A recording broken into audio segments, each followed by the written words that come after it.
kung hinahabol ho natin yung pangalang Pangulo through impeachment, hahabulin din po natin yung po mga supporters niya, katulad po nitong konsehal po na ito. Kung Terry, yung kahapon kasi may nagbanta sa'yo na konsehal. So may mga pangamba ang ilan na tila nagiging normal na ang ganitong uri ng pananalita mula sa ilang opisyal ng gobyerno. Sa tingin po ba ninyo may kultura o panggagaya o pag-uulit ng ganitong asal? Hindi, ang totoo po dito, ang pinaprosecute po natin, hindi lang po yung threats ng pangalang Pangulo. Ang pinaprosecute din po natin yung kultura ho ng pagbabanta. Hindi ba? Ang nakita ho natin, the followers follow the leader. Hindi ba? So, if the leader had made threats against the president, kahit yung mga sumusunod ho sa kanila, gano'n din ho yung ginagawa. Doon ho sa umuusig sa kanila pong leader.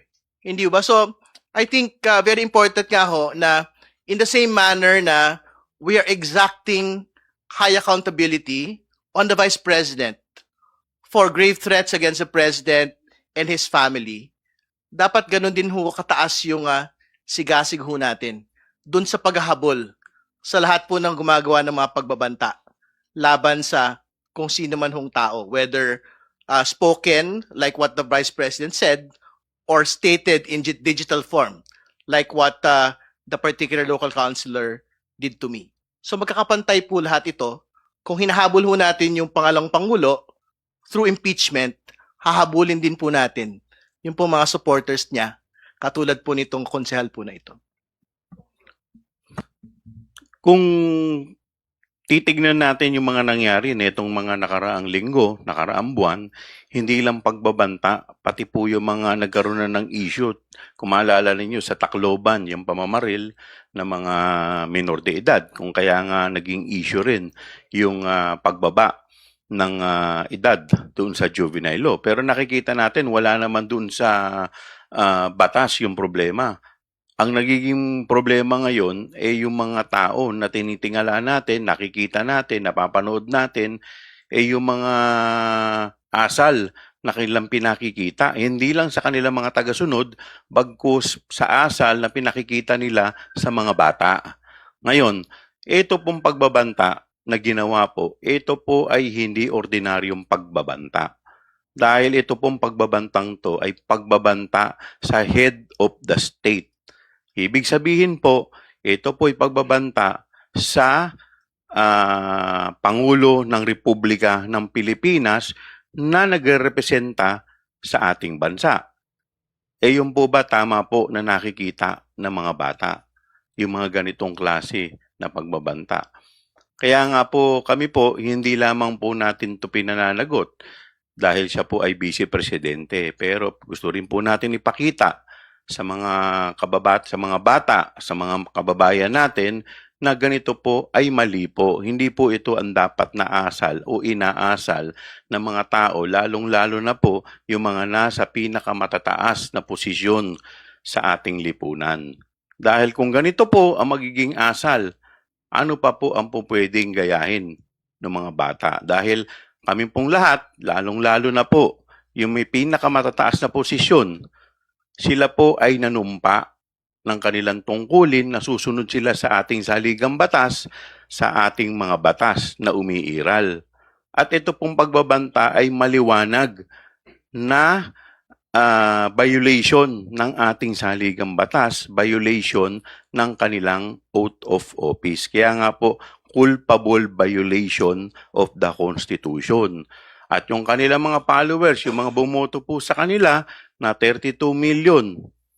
Ito po ay betrayal of public trust dahil ito po ay hindi dapat inaasal ng mga taong nasa may pinakamataas na tungkulin. At ako po naniniwala, yung mga bumoto po sa amin, yung mga naghalal po sa amin, hindi po ito yung asal na kanila pong inaasahan sa kanilang mga leader.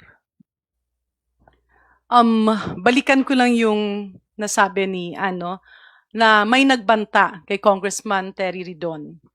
Pero dito naman, yung pagbanta na pinag-uusapan sa impeachment court ay pagbanta ng pagpatay No, kasi marami pwede kang magbanta ng sulat. There are a lot of threats, pero yung pagbanta ng pagpatay ay hindi ordinaryo yon.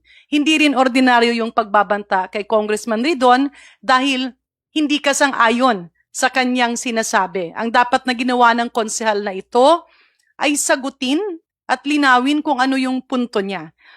Threatening somebody, especially if you are in an elected position, or maski hindi elected position, kapag ikaw nasa posisyon ng superiority, kunyari ikaw ay isang may-ari ng malaking negosyo, nagalit ka sa iyong empleyado, kung galit ka dahil may nagawang empleyado, maintindihan natin yon. Pero hindi makatarungan na barilin mo o patayin mo ang iyong empleyado dahil nagalit ka. Kaya nga may mga ganyang sitwasyon. Merong nagalit sa traffic, babarilin mo dahil nagalit ka. Again, hindi yon justifiable. Yung tanong, ito ba ay parang nagiging parte ng culture? Admittedly, as a mother, nakikita ko itong lumalaganap sa ating komunidad ngayon. At bakit? Dahil naipakita nung mga nakaraang taon na normal lang na pagbantaan mo ang isang tao, which is wrong. Kaya nga ipinapakita natin ito na hindi ito nararapat at hindi ito dapat gayahin ng ating future generations. Imagine a chaotic world, a chaotic country, kung saan kapag kunyari magalit yung estudyante at nainis siya sa teacher, pagbabantaan niya, napapatayin. Mali yun eh. And that is why meron tayong mga batas. And that is why kaakibat ng posisyon ay pananagutan. Hindi pwedeng gawing normal yan at yung konsehal na gumawa noon ay dapat niya ring i-explain. Because as an elected official, merong certain idealism na ipinapakita yung ating mga supporters. And we have to set a good example.